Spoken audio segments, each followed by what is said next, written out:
Praise the Lord. परमेश्वर आपको बहुत आशीष को दे। आज मैं परमेश्वर के सेवकों के विषय में कुछ बातें आपके सम्मुख में रखना चाहता हूँ। मेरे प्यारो परमेश्वर के लोग, अब समय क्लेश का समय है, संकट का समय है, सताव का समय है और इस समय में कलीसिया के जो पासवान हैं, जो अभिषिक्त जन हैं, उनके ऊपर में बहुत सारे दबाव से गुजर रहे हैं। मैं आपको उत्साहित करना चाहता हूँ इस समय पे कि जो हमारे जो कर्तव्य है उसके विषय में आप और मैं जरूर सोचने की प्रयास करें। कुछ सवाल के द्वारा हम इस सच के वचन को जानने की कोशिश करेंगे। क्या मैं और आप हर महीने अपने पासवान को फोन करके पूछते हैं क्या आप कैसे हैं, आपकी स्वास्थ्य कैसा है, आपके परिवार की स्थिति कैसी है, कलीसिया में कोई सहयोग मैं कर सकता हूं जिससे कि सेवकाई में मेरा योगदान मिल सके। आप और मैं इस प्रकार की विचारधारा बहुत दूर हमारे जीवन से है। आज मैं 3 बातें आपके सामने में रखना चाहता हूं। पहली बात है सेवा, सहयोग और साथ। मेरे प्यारो परमेश्वर के लोगों, निर्गमन किताब उसका 17 अध्याय 11 से लेकर 15 में लिखा गया है कि जब मूसा अपने हाथ को बढ़ाए रखता था तब तक इजराइल जीता करती थी। सेवा एक आत्मिक युद्ध है और इस समय में हारून और हूर के समान मुझे और आपको अपने पासवान के लिए खड़े होने की आवश्यकता है। दूसरा उदाहरण है एलिया, पहला राजा की किताब उसका 17 अध्याय 18 से लेकर 16 तक। ये प्रभु परमेश्वर का जो दास एलिया था वो संकट में गुजर रहा था। अकाल का समय था और उस समय पे परमेश्वर एक विधवाओं को आशीष को दिया कि वो प्रभु के दास का सुधि को ले और उससे भोजन को खिलाए।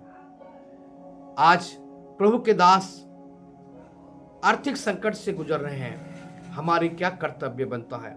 तीसरी बात, साथ पतरस जब जेल में था, प्रेरित काम उसके 12 अध्याय के 5 पद में लिखा गया है कि जब पतरस जेल में था उस समय पे कलीसिया लोलीन होकर प्रार्थना करे थी, रात को प्रार्थना करे थी। ये 3 सवाल आपके लिए और मेरे लिए है कि क्या आप में सेवा, सहयोग और साथ अपने पासवान को देते हैं या नहीं।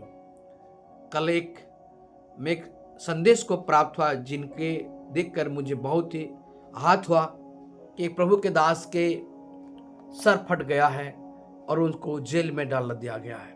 मेरे प्यारों, इस समय संकट का समय है। मैं आपको उत्साहित करना चाहता हूं, पासवान का यदि और कुछ विशेष बातें उनके जीवन के लिए महत्व रखता है तो वो है सेवा। एक तो परमेश्वर, दूसरी बात उनकी सेवा और कलीसिया। आप इस गंभीरता को समझे और प्रभु के सेवकाई को और प्रभु के सेवक को जरूर सराहना करें। आज लोग प्रभु के दास की गलतियों को ज्यादा देखते हैं, लेकिन उनकी कुर्बानी को, उनकी सहयोग को, उनकी बलिदान को लोग नजरअंदाज करते हैं।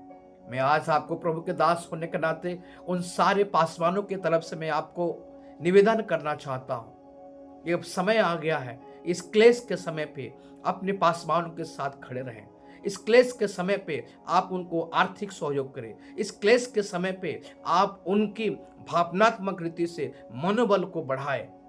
यदि आप इस काम को कर सकते हैं तो निश्चित तौर से परमेश्वर का जो राज्य है हमारे कलीसियाओं पे, हमारे व्यक्तिगत जीवन पे आएगा और हम आशीष को प्राप्त करेंगे। आज ये सवाल है, क्या मैं अपने पास्टर के लिए खड़ा हूं। परमेश्वर संदेश के द्वारा आपको आशीष को दे। प्रभु यीशु के नाम से मैं आपको आशीष को देता हूं। एक निर्णय आज ही ले कि मैं अपने पासवान के साथ खड़े रहूंगा। मैं उनको भावनात्मक रीति से, मैं उनके आर्थिक सहयोग के लिए, मैं उनके आत्मिक सहयोग के लिए खड़ा रहूंगा, ताकि परमेश्वर का जो कार्य प्रभु ने जो उनको जो सौंपा है कलीसिया को स्थापना करना, यदि वो डिप्रेशन में रहेंगे, यदि वो चिंतित रहेंगे, यदि वो निराश में रहेंगे तो प्रभु का कार्य कैसे बढ़ेगा। आइए, आज समय आ गया है कि विश्वासियों मिलकर परमेश्वर के दासों की सुधि को ले। समय पासवान हमेशा अपने लोगों के लिए चिंता करते हैं, विजिट करते हैं, उनके सुख दुख में साथ खड़े रहते हैं, उनके निराशा और आशा में उनको धाड़स बनाते हैं, उनके लिए बीमारियों के समय प्रार्थना करते हैं। लेकिन जब पासवान बीमार पड़ता है, कितने लोग सुधि लेते हैं। कभी आपने पासवान को फोन लगाकर पूछा है कि आपने कैसे अपने जीवन को जी रहे हैं, सेवा कैसा कर रहे हैं। आज प्रभु का वचन आपके हृदय को कायल करे और आप एक निर्णय कर लो कि आज मैं अपने पासवान के साथ खड़े रहूंगा। एक निर्णय के साथ मैं आज के दिन को शुरुआत करें। आज ही अपने पासवान से फोन लगाए, बातचीत करें, प्रोत्साहन करें, सहयोग करें और सेवा में आप हाथ बटाए, सेवा में खड़े रहे। पतरस को जैसे कलीसिया के लोगों ने साथ दिया, एलिया को जैसे विधवा ने साथ दिया और मूसा को जैसे हुर और हारून ने साथ दिया, ऐसे आज आपका बारी है अपने अगुवे के साथ खड़े रहना। My God bless you. Thank you so much.